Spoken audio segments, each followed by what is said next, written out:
Good morning, everyone. My name's Aisling O'Toole. I'm one of the GPs just from across the road in Slievemore Clinic. I'd like to welcome everyone here to the Blackrock Clinic Study Morning, everyone that's here, and also everybody that's coming on live on the webinar. We have 4 very interesting talks going on today in lots of different areas in medicine, ENT, nephrology, cardiology, and palliative care, and I'm sure we'll take a lot away from it. There's a few housekeeping things just to mention. First of all, the certs are going to be given electronically, so there's a list going around with people's emails. So if you could just clearly write your email on it, your cert will be sent around electronically. And then we're going to do questions directly after each of the talks because they're all slightly different, so it'll be good to have the questions immediately after them. And I'd just like to thank Emer and Ruth for having me here today. So the first talk we have is Professor James Paul O'Neill. He's a consultant otolaryngology and head and neck surgery. And he specializes in laser microsurgery, oral cavity cancer, ventral skull-based surgery, and craniofacial surgery. He's based in Blackrock Clinic in Beaumont, and today he's presenting on ENT head and neck examination and red flags for cancer. Oh, it's Carla Kniff. Oh, sorry, there's been a slight change. Dr. Carla Kniff is actually the first speaker. So she specializes in the field of adult congenital heart disease, aortopathy, and cardiac maternal medicine. She's recently returned from 3 years working in the world's largest adult congenital heart service in St. Bart's in London. And she's going to give us a talk about adult congenital heart disease, common pitfalls, and presentations. So, Carla.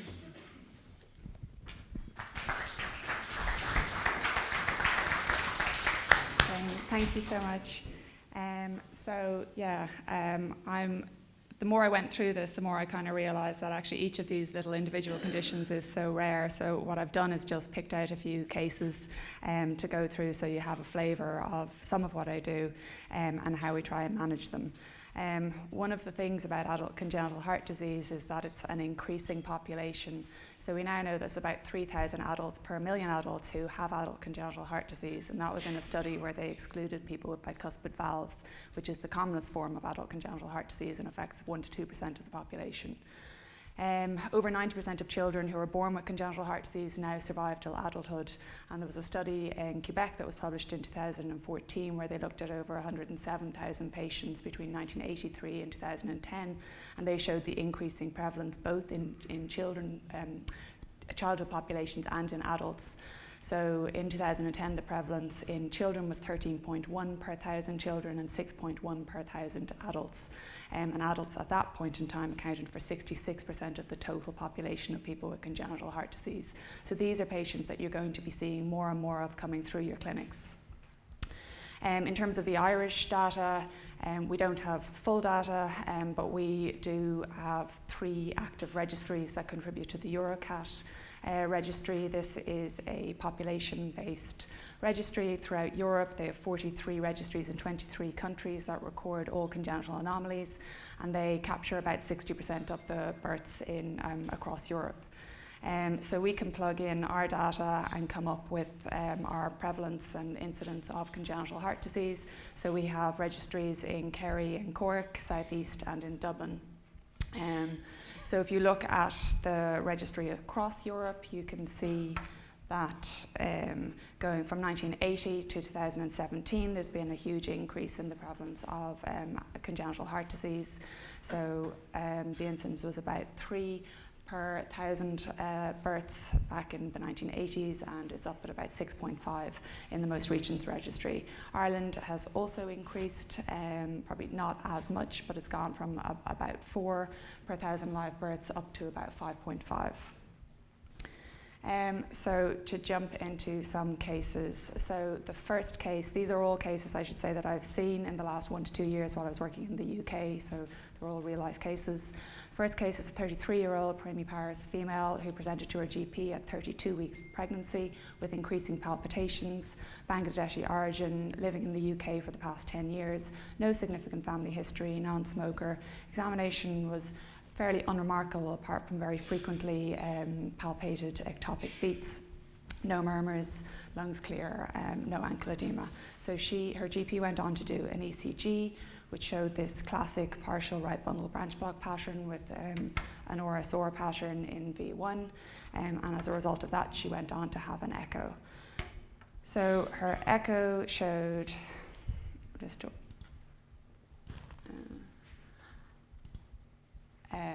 orientate people here, this is her left ventricle, this is her right ventricle. So she's a massively dilated right ventricle. That's her intraventricular septum is flattening during diastole, so this is indicative of a volume-loaded right ventricle. This is pretty much showing the same thing, just that her right ventricle is massively dilated and sharing the apex of the heart, which isn't normal. And then you can see that she's a left to right shunt across her intra-atrial septum on the bottom image. So she has a Secundum Asd. ASDs are the commonest form of adult congenital heart disease. They account for 10 to 20% of all congenital heart disease, but because of ventricular septal defects, some of which will close during childhood, ASDs are more common in the adult population. So they account for 1 in 5,000 live births. There are various different types, and we usually classify them according to where we find them. So the Secundum Asd is by far the commonest type, and it accounts for up to 80% of all ASDs. Less common are the primum ASD, sinus venosus ASD around the vicinity of the SVC, and an unroofed coronary sinus, which is very rare.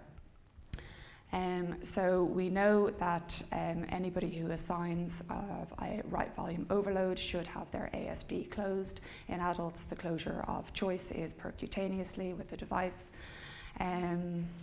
We're also doing percutaneous closures now in children, but it depends a little bit on their size as to what they're most amenable to. The best outcomes are in those who are less than 25 years of age. When we repair them later in life, the closure will still improve their symptoms and morbidity, but doesn't have any effect on burden of rhythm abnormalities later in life.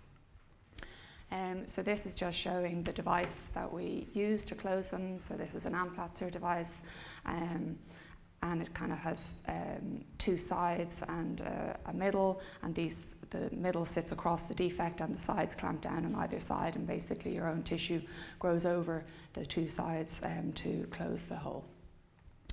So Our Lady was observed during pregnancy. She was started on a low-dose beta blocker because she was very symptomatic of her palpitations. She delivered naturally at 39 weeks gestation with no complications.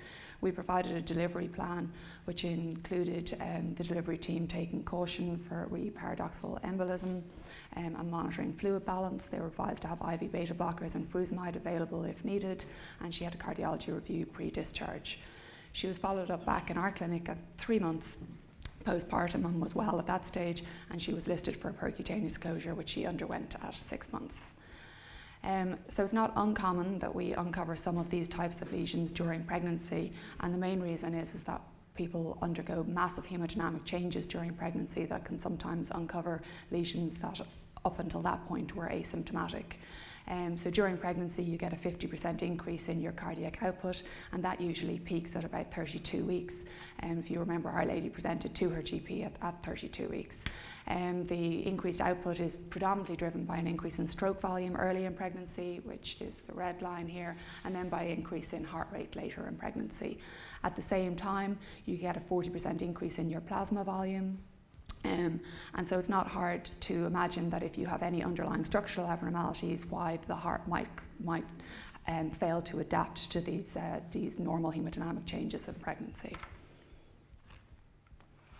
So our second case is a 22-year-old male who underwent routine medical for pilot training. He was found to have a loud murmur, which surprisingly he'd never been detected to have before. Very fit and active, no symptoms. Because of his murmur, he was referred on to our clinic. Vitals were all normal. He did have a harsh holosystolic murmur throughout his precordium. I wonder if this one.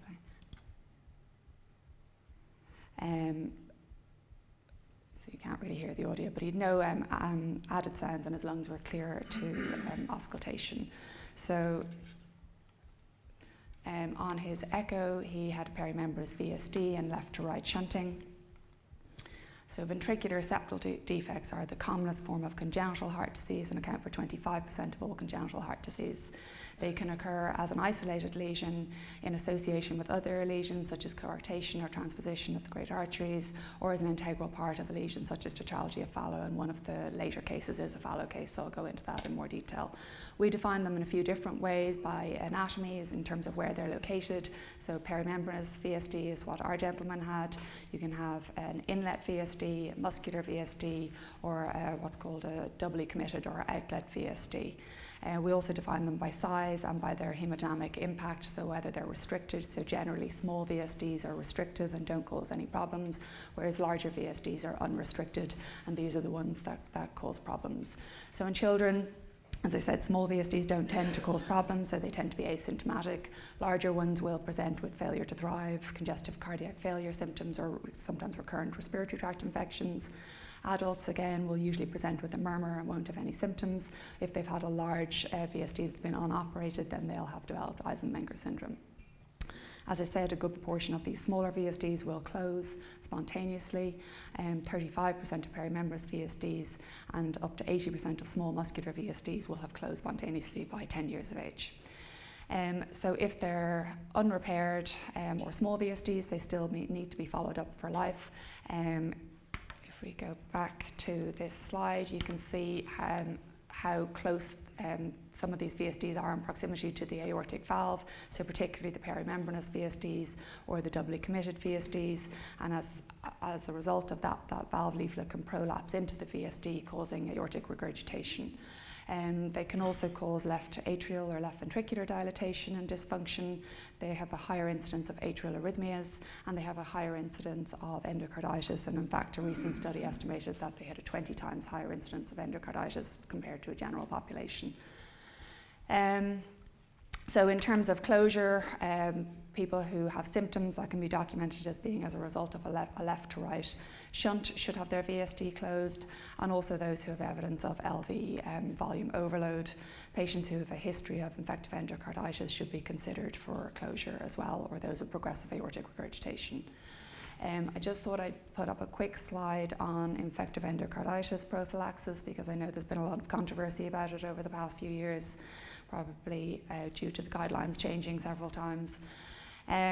So currently we operate that all patients who have evidence of previous endocarditis, who have a metallic prosthetic valve or any prosthesis in the pulmonary position should have endocarditis prophylaxis. Anybody who has a cyanotic congenital heart condition, patients with central shunts, BT shunts, left shunts or Eisenmenger's physiology, and then anybody who's had who's post-repair and has prosthetic material that's in place for less than 6 months should be getting antibiotic prophylaxis. So if you go back to our first lady who had the percutaneous ASD closure, she should be getting antibiotic prophylaxis for 6 months once that device is in situ. So our gentleman had a small perimembranous VSD that was restrictive. He had normal LV size and function, so didn't warrant any intervention. He's not precluded from flying, and that includes commercial flights. He was given advice about dental hygiene, and we followed up every 3 to 5 years to watch out for things like aortic regurgitation or changes in his LV or LA sizes. So the third case is a 34-year-old gentleman who presented with persistent hypertension and wasn't responding to antihypertensive medications. No medical history. His father had valve surgery in his 40s. He worked in an office job, so wasn't particularly active, and was a non-smoker. He'd been commenced on an ACE inhibitor by his GP about 2 months ago, but hadn't had any significant response to it. So when he was seen, his blood pressure in his left arm was 149 on 72, and his right arm was 168 on 81. Heart rate was normal, and sinus rhythm, SATs 99% and room air. No murmurs were heard and no added sounds, and he was referred on for cardiology. When he was seen in our clinic, he had diminished femoral pulses. He had a soft systolic murmur, which is loudest at his infraclavicular area, and he had an ECG and echo done. So his ECG showed classic left ventricular hypertrophy, and his echo